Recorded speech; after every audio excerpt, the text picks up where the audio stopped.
थी कि ब्यावर के जवाजा के अंदर जो डॉक्टर राजकीय चिकित्सालय में तैनात है हंसराज मीना, वो अपने घर पर या फिर अपने किसी निजी चिकित्सालय में जो अपने रिश्तेदार का चिकित्सालय है उसमें कहीं ना कहीं डिलीवरी करवा रहे हैं। और कई जो सरकारी कामकाज है, सरकारी दस्तावेज है, वो अपने वहाँ कार्यालय में मतलब अपने निजी जो चिकित्सालय है अपने रिश्तेदार के, वहाँ ले जाकर उनका निस्तारण कर रहे हैं। तो आखिर कहीं ना कहीं चिकित्सालय की गोपनीयता और चिकित्सालय के अंदर जिस तरह की जो कार्रवाई होनी चाहिए उसको अलग ले जाकर वो कार्रवाई कर रहे थे। तो उसकी जानकारी लेने के लिए आज हम वहाँ पर पहुँचे और पता चला कि वहाँ एक चामुंडा जो चिकित्सालय है, निजी चिकित्सालय है, वहाँ पर वो डॉक्टर खुद स्वयं बैठे हुए थे और उनकी जो भतीजा था वो गाड़ी साफ कर रहा था। उन्होंने कहा कि भाई आप कौन हैं? हमने कहा मीडिया वाले हैं, डॉक्टर साहब हैं क्या? तो उन्होंने कहा अंदर हैं।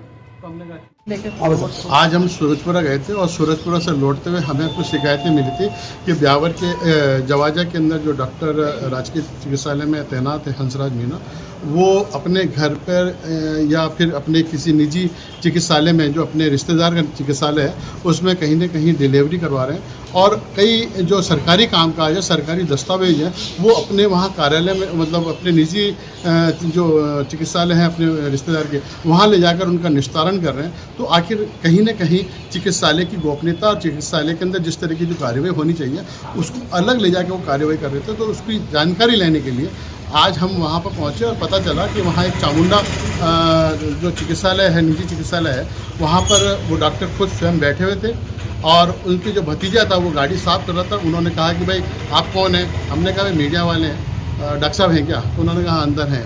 तो हमने कहा ठीक है। हम डॉक्टर साहब के पास गए, हमने मिले, बातचीत करने लगे। हमने कहा डॉक्टर साहब और क्या हाल चाल है? उनसे पूछा, लेकिन कहा कि आप कौन? हमने कहा मीडिया वाले। तो आप कैसे आए? यहाँ कैसे आए? यहाँ क्या ज़रूरत है आपको आने की? और क्या है ये? मैंने कहा डॉक्टर साहब आप इतना नाराज़ ना हो, हम आप भी गए तो आपके पास ही तो आए। तो इसके बाद में हमने उनसे सारी चीज़ पूछने के बाद में पूछा कि जो दस्तावेज है सरकारी वो आपको यहाँ लेकर आ रहे हैं, उसका निस्तारण यहाँ कर रहे हैं, तो ये तो उचित नहीं है।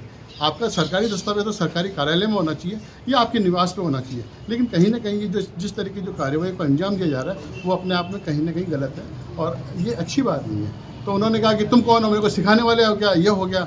और ये जो जितने भी अपने जो बंगाली डॉक्टर हैं उनके खिलाफ तो कार्रवाई करते नहीं हो तुम लोग, और ये है मेरे खिलाफ पड़े हुए। और ये हमारे को जबकि कोई पता नहीं था, हमें लोगों की शिकायत मिलने के बाद में हम भी वहाँ पहुँचे थे, वो भी सूरजपुरा और आसपास के गाँवों के अंदर जब शिकायत मिली हमने वहाँ पर जाकर डॉक्टर साहब से कहा आप नाराज़ ना हो और हम अगर आप देना चाहें जानकारी तो ठीक है, नहीं तो कोई दिक्कत नहीं। हम बाहर निकल के आ गए। बाहर निकल के आने के बाद उन्होंने जिस तरह की घटना को अंजाम दिया, हमारे साथ मारा पीटी करी, धक्का धूक करी और इवन दा मेरी जो गाड़ी थी उस पर लातें वगैरह चलाई उन्होंने। और बाद में जब हम थोड़ा सा निकलने लगे तो उन्होंने कहा रुक जाओ तो मैं अभी वो लेके आता हूँ, लट लेके आता हूँ और वो सरिया लेके आता हूँ और वो जो है ना अभी बंदूक से सानूंगा, तुम्हारे को सबको डालूंगा, गोली चलाऊंगा, तुम्हारे को जान से मारूंगा। मतलब इस तरह की एक अपने आप में ऐसी जगह खौफ पैदा करना अपने आप में बहुत बड़ी बात है। और जहाँ एक शांतिप्रिय क्षेत्र है, जवाजा हो या ब्यावर हो अपने आप में, लेकिन ऐसी घटनाओं को अंजाम देना कि डॉक्टर द्वारा, वो अपने आप में एक घिनौनी कृत्य था,